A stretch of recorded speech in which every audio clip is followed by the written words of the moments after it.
Hello, in this presentation we will enter a transaction related to the inventory payment into our bookkeeping problem in Excel, keeping in mind how that same transaction might be entered into accounting software such as QuickBooks. If you would like more information about the QuickBooks Pro, take a look at our comprehensive course in the link below. We will first take a quick look at QuickBooks and how it might be input into accounting software and then move to recording the transaction into Excel. If we were to write a check for the inventory that we have purchased into QuickBooks, we could do so by just writing a check here for that inventory. The process of purchasing inventory, in this case purchasing guitars, those are our inventory items, could be that we have a purchase order that we make. We don't record anything for the purchase order. This is why we haven't seen it in our Excel problem. The purchase order is one of those rare kind of transactions within an accounting software where in essence we are recording something that doesn't actually have a financial component to it and therefore no journal entry related to it. Meaning we are in essence just asking for something from the vendor, but we haven't made a payment and we haven't received the inventory. This is different than how we order something online. Typically, if we order something from like Amazon, we usually make the payment before we receive the inventory. If you are ordering a lot of inventory, however, you often have the power to be able to receive the inventory before you make the payment, meaning we would send a purchase order asking for the inventory with the bill related to it so that we can count the inventory, see if it complies with what we requested for it, and then record the inventory, the bill, and make the payment on the bill. Once we've received it, we can receive the inventory with the bill or write a check and record the fact that we've received the inventory, and then we basically write a check for the payment of the inventory. At this point in time, writing off the fact that we owe the vendor for the inventory we have received, in this case that inventory being guitars that we have purchased in the past, or we've issued a purchase order for the guitars. To do that, we could just write a check. So we're writing a check. We're going to say our vendor is Epiphone. If we need to add the vendor, we can. This is who we're purchasing our items from. Then we're just going to put the item number here, or the amount, the check number and the amount, which is going to be the $400 that we're paying for the inventory we purchased. And note that we are recording an item. So in QuickBooks, we have a difference between expenses, which is basically everything else, and then items, which are in essence inventory items when we're thinking about checks. So this is going to be an inventory item, and we could put the item here, which is the ELP, which is the Epiphone Les Paul, I believe, and it's going to give us the cost here, and that'll allow QuickBooks then to process this information. When we look at this, we can see on the face of it, it's going to obviously reduce the checking account if we were to record this. And the other side of it then is going to go to inventory. It's going to increase inventory. We can see that it will increase the total inventory account by the fact that we have another guitar that we're recording on the books that we're selling, guitars being inventory for us. And we're going to have to track that in terms of our tracking of inventory. We're going to have to figure out our first in, first out, or LIFO. We are using average method here and track that in a subsidiary ledger. So that's what QuickBooks is doing for us when we just write this check. They're decreasing the checking account, they're increasing the inventory, and they're tracking the inventory for using an average method. We're going to take a look at that in Excel now. We are going to, within Excel here, record this payment for the inventory we are receiving. So we're imagining here that we basically purchase inventory and we are receiving the inventory. So we already sent the purchase order. We didn't record anything into Excel when we had the purchase order. Nothing happened. We didn't, in terms of financial statements, nothing happened because we don't have the inventory and we didn't make the payment. When we get the guitar and make the payment, then we're going to go ahead and record it now, and that's what we're going to do at this point in time. In essence, paying for the guitar and recording the inventory at this time. So I would typically go back through this and say, well, is cash affected? We're going to say, yeah, we're going to write a check from the checking account, and we're going to do that as of the date of 1/25. So the checking account is going to go down, so we're going to do the opposite thing to it as its normal balance of a debit, meaning we're going to credit it. So I'm going to copy the checking account. We'll put that on the bottom of the date because we're always going to put the credits on the bottom. right click and paste 1, 2, 3. Note that I still think about the checking account even though it's a credit balance account because it's the easiest thing to think about. I'm not going to think about the debit first just because it goes on top. I'm going to think about the easiest thing to put this thing together, and that's usually going to be the cash account if cash is affected, checking account if the checking account is affected. So then I'm going to go to the Home tab. We're going to go to the Alignment group and increase the indentation, and the amount will be for 400. So I'm going to put a credit or a negative for Excel of 400. Then we'll put the debit on top. So I'm going to put the debit in M14 and just type in the 400 in the debit section. And then we just need the amount that we will be debiting. And of course, we are purchasing inventory. We're purchasing a guitar, which is our inventory here. This is going to be the inventory item. It has a debit balance. We are increasing it. So we're going to do the same thing to it, which in this case is another debit. Copying the inventory and putting that on top in cell L14, right click and paste 1, 2, 3.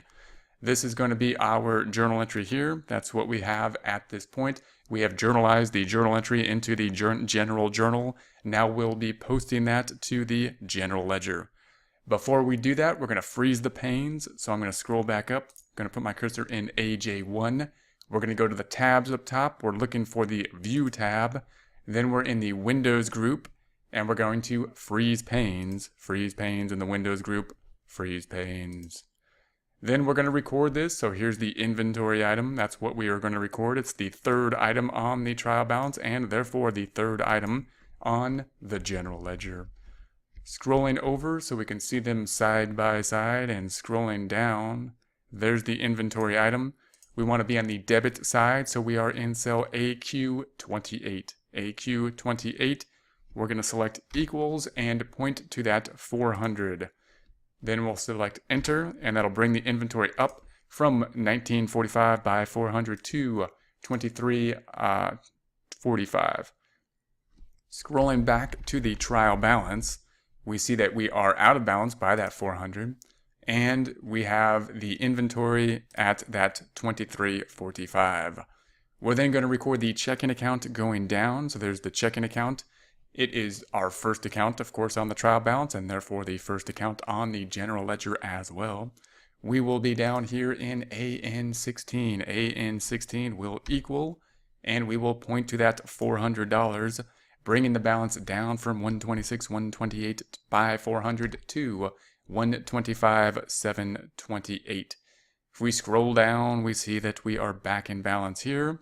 If we scroll up, we see that this is the amount in the checking account there.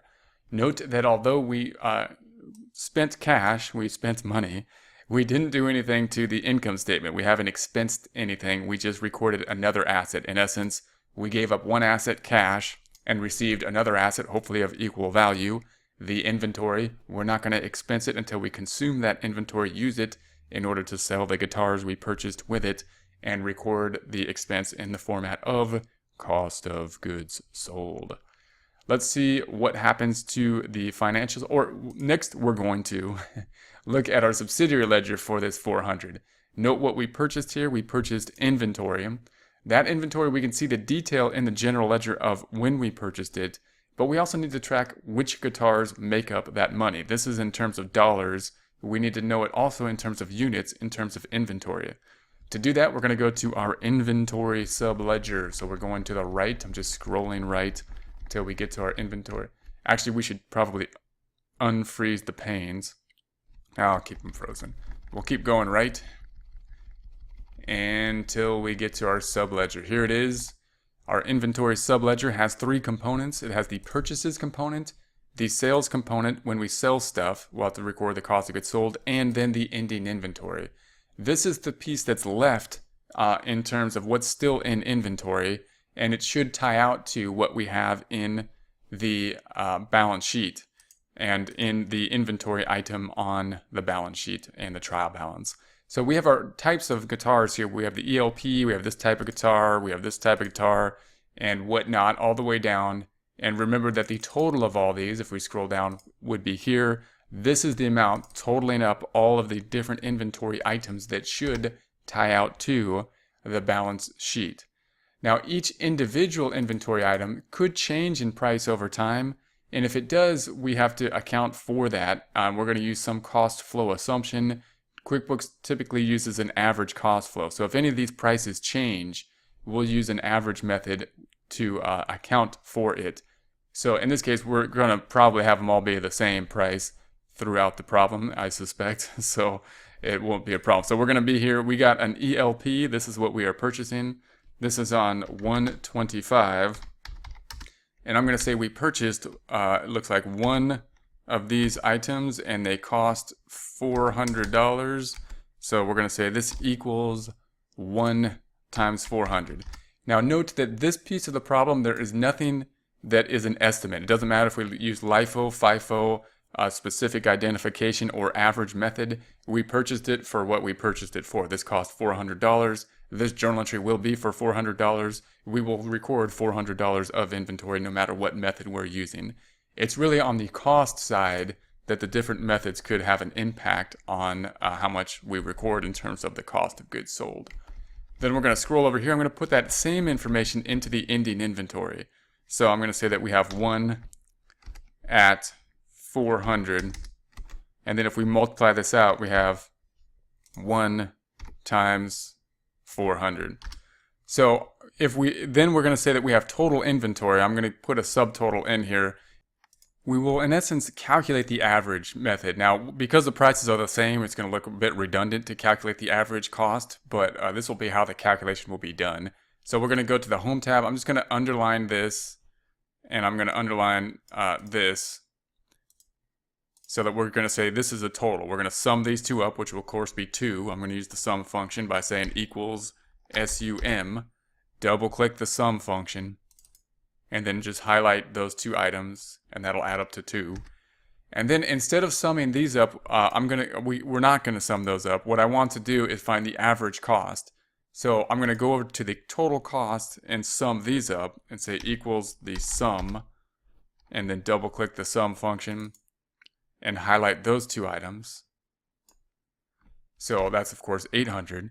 And then we're going to take the average. The average is going to be, well, this is the total cost divided by the total quantity, and which of course will be 400 because they've all been 400 units. If this cost had varied though, then this is how we would calculate the average, and it would be something different. So we're going to say this equals the 800 divided by the 2 units, and that'll give us the average.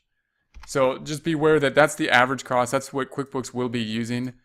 Just note that there's a tendency to calculate this average. Here we could just say, of course, we have 2 units at 400. They all cost 400. But if the costs change, then we have to figure out, well, they don't all cost 400. We have to figure out what the average cost is, what they all cost about some amount. And there's a tendency there for us to want to say, well, we have 400 plus 400, the 2 costs, and then divide by 2. Be careful of that on a book problem because it's not giving you the weighted average is the problem. If there was more units of one item than another, meaning if these were $400 units and there were 10 of them, and these were $410 units and there was only 1 of them, then this one should be weighted higher if it had more units at this specific cost. So that's why we have to calculate the total and then the total quantity and divide it out, and we'll get the average.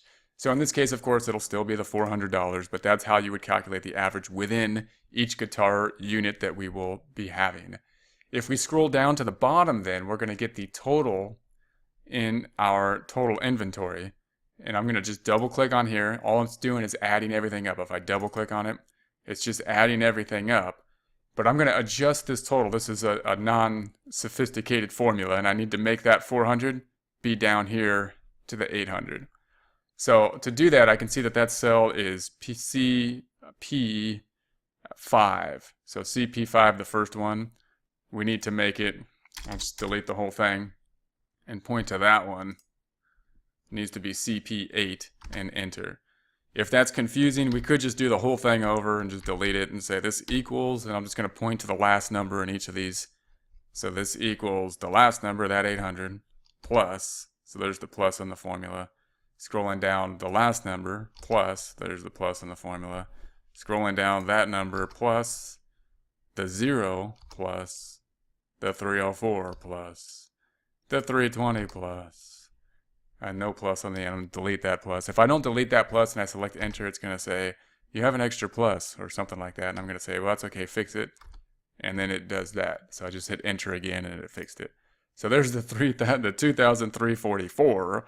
If you double click on it, remember, it'll show you all the highlighted numbers, and then enter. Now I'm off the cell. I'm going to double check that 2,344 is what's on the trial balance and the general ledger. It's what it should be in inventory now. So scrolling back, we're going to go look at our inventory accounts. I'm going to scroll up. 2344 is the amount. 2344, 2344. Scrolling back to the inventory accounts, the green accounts. 2344 is the amount. We scroll down, and there it is, 2345. It's $1 off. That's due to rounding. I'm going to accept that. That's okay. And then we're going to scroll back and scroll up, and we see that same amount, 2345 there. So that looks good. We'll just check the financial statements and see what happened to the financials now. So I'm going to go up and just point to those. And I'm just showing you that we did something here. So I just want to point to it on the financials to show that we're just automatically fixing the financials through this process. We'll do that, point to it, and then I'm just going to scroll left. But before I do, I'm going to unfreeze the panes, go into the View tab, and go into the Windows group and freeze, and then unfreeze the panes. And then we'll scroll over. I'm just scrolling right, holding down the right arrow, scrolling all the way to the right until we get to the financials. We can see that the cash has been adjusted, decreasing. The inventory has been adjusted. The total assets automatically updates. The liabilities and equity equals the total assets. The net income, no impact on net income from this particular transaction. We're still at net income of 446. That 446 is part of the statement of owner's equity. Statement of owner's equity ends at 150,843, which matches what's on the balance sheet. That all automated. We'll see how to put that together, but that is in essence what the software does. We typically just jump to this financial statement after we enter the information. We typically just jump to this report for the inventory report after we enter the data. It's useful to see how it gets put together so that if there are problems, we can see what those problems are.